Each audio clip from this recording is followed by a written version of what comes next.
Phaneuf trade was crazy! Just the craziest. Man, if it wasn't obvious before, the Leafs are definitely tanking. They might even finish in last place. Yeah, they might. 19 regulation wins in their last 103 games! Oh, honey, no, don't cry. You gotta start reading Marvel's Twitter, man. I knew the season would be about pain. Showtime.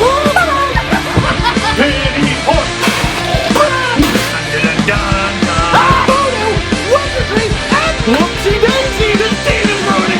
Leafs lose 4-3. Who cares? You know what would have been amazing is if the first game in the post-Dion Phaneuf era for the Toronto Maple Leafs was a comeback win where they were trailing 4-1. Turns out that's hard to do. Hard enough in a regular season game. Imagine how hard it is in a playoff game.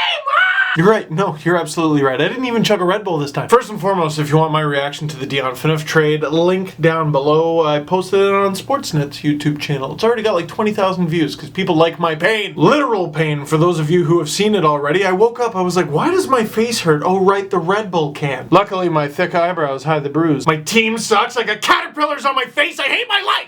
No, okay. Positives. Frankie Corrado had a pretty good game, did he not? Started in the first period, nice little stutter step at the blue line, puts it on, and Pistol Petey Hallman deflects it in, ties the game at 1. But Marcus Granlund scored first, that was shorthanded. Michael Backlund scored second, and that put the Flames up 2-1. And then Michael Ferland scores right in front of James Reimer's face to make it 3-1. Hockey games are about adapting, and the Leafs did not adapt in this one. If you see a guy whose first name starts with M and last name ends with L vowel ND, cover that dude! He's gonna score on you! And then Dougie Hamilton, of course. Dougie Hamilton. I wonder who drafted him in with what pick. Floats it on James Reimer, and that beat him. I know James Reimer was screened on that one, but I would have loved him to get it, as well as the Marcus Granlund shorthanded goal. Not Reimer's best game. But something amazing happened. Well, almost happened. Frankie Corrado fights to get the puck out of the Leaf zone. Rich Clune, nice little quick pass up to Josh Levo. Snipage past Kari Ramo. That is the shot I've been hearing about from the American Hockey League for so long. His first of the season, and the Leafs are down by 2. A great play of guys who need to step up. Frankie Corrado has an excellent opportunity in front of him. He stepped up by getting 2 assists in this one.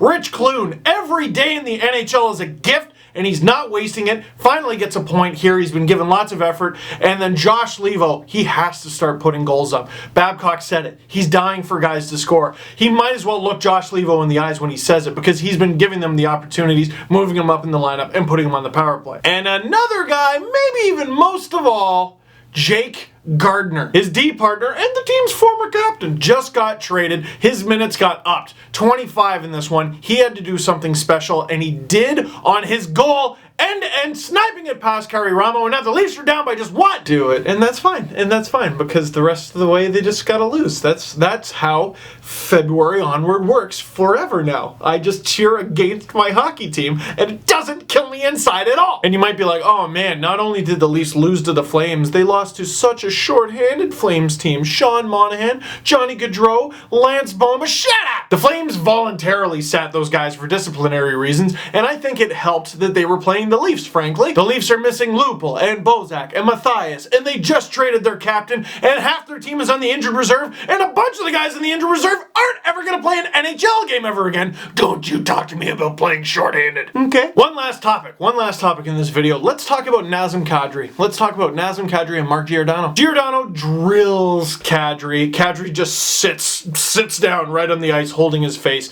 He got rocked, and he started freaking out and getting all mad and emotional. But unfortunately, in my opinion, it wasn't a bad hit. Might have got you in the face, but maybe keep your face up. Kadri's emotional. He's even more emotional than usual because he just got rocked. His team is getting rocked. How many of the next 30 games that this guy's got to play do you think the Leafs are going to win? Especially after the Phaneuf trade. 8?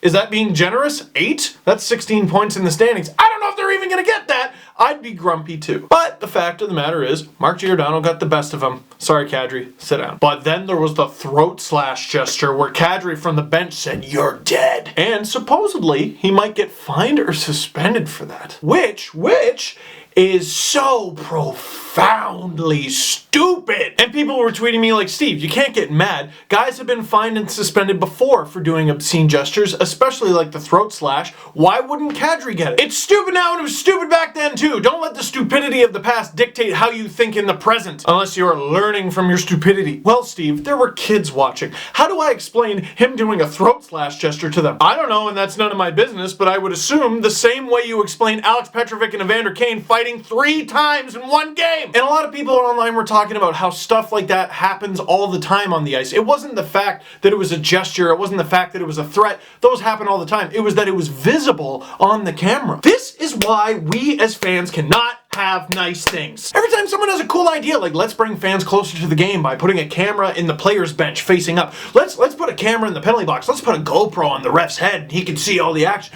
No! As a player, that might take money out of my pocket.